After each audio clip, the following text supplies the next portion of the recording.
And Mrs. Jones leads the songsters. I mean, the choir. And Mr. Phillips leads the band. But, we're really just like any other church. You sure about that? Well, yeah. I've never seen trumpets and tubas at a church before. It was like a football game. Yeah, I guess it can get pretty loud. How come you have a big band like that? It's a history thing. When the Salvation Army first got started, they didn't have buildings. They just met in the streets.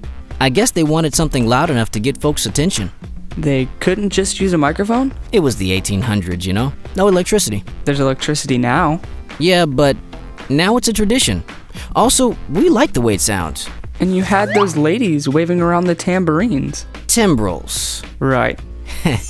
Yeah, but the timbrels are just a once-in-the-blue-moon kind of thing. And why does your minister dress like a pilot? That's his uniform. All Salvation Army ministers wear them, except we call them officers here. Because we're the Salvation Army. Army lingo comes with it. But they do all the same stuff that other church ministers do. But how come it wasn't just him wearing one then? I saw lots of people wearing the same thing.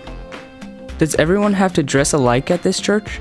No way. People can wear whatever they like to come to our church. Everyone's welcome, and we love how different everyone is. Hey, Turk. Don't forget about the open-air meeting today. I'll be there. Super. Hi there, Turk. Bring a friend today? Yeah, Mr. B, this is Sam.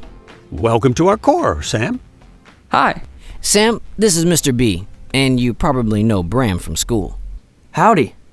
Sam was just asking about the uniforms. Well, I guess those can take some getting used to. But what do you wear them for?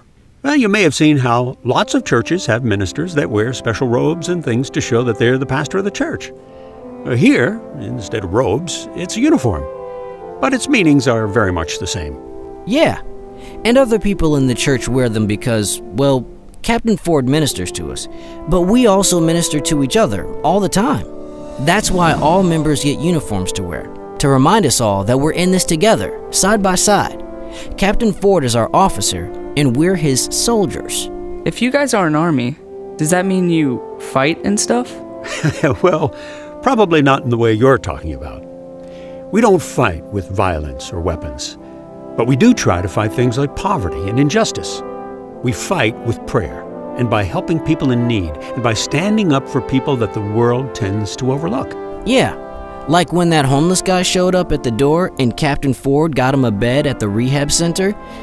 He was all dirty and twitchy, like he'd gotten into some real bad stuff out there. Yeah, and Captain Ford started going to eat lunch with him at the soup kitchen and bringing him to church.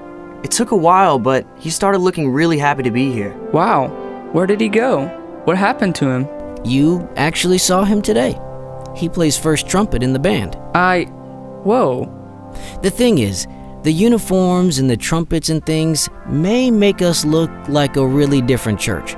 But at our heart, we're more alike with other Christian churches than we're different. Because of Jesus. Because of the Bible. That's right. And because we're a place where people can come together and find a family of people who love God and want to be more like Him. All Christian churches share that. And so do we. I get it. So you really do have a lot in common with other churches.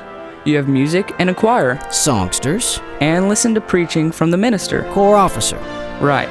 And play trumpets because once upon a time, you had to have church in the streets. That's right. But obviously, we've got a great building now.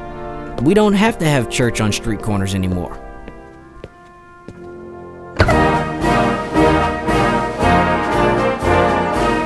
How about if we go to the fellowship hall for lunch? It's chili day. Dibs on your cornbread. Yeah, let's go.